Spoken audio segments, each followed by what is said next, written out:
আজ 2রা জুলাই আর এখন বাজে বিকেল 5টা।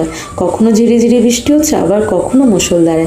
সে যাই হোক না কেন, আজ 3-4টে দিন ধরে বৃষ্টি হচ্ছে। আমার মনটা তো ভীষণ খুশি, কারণ আমার যে বর্ষাকাল ছোট থেকে ভীষণ ভীষণ পছন্দ। আর ঘরে একটুও বাজার নেই, জানো তো, এই বর্ষাতে ভিজতে ভিজতেই আমার বর গেল বাজারে। হ্যালো, নমস্কার, আমি মল্লিকা, আমি কোলাঘাট থেকে বলছি। আজকে 2রা জুলাই, মঙ্গলবার।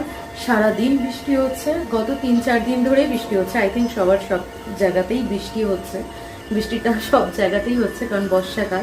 আমার বর্ষাকাল ভীষণ পছন্দ। তো বর মশাই গেছিলো বাজারে বৃষ্টিতে ভিজতে ভিজতেই, তো অনেক বাজার নিয়ে এসছে। আর রাত্রে দেখা যাক কি রান্না বান্না করবো। তো চলো তোমাদের সাথে আজকে এই সময় থেকে আমি এখন ভিডিওটা শুরু করছি। ও আর এখন বাজে সন্ধ্যে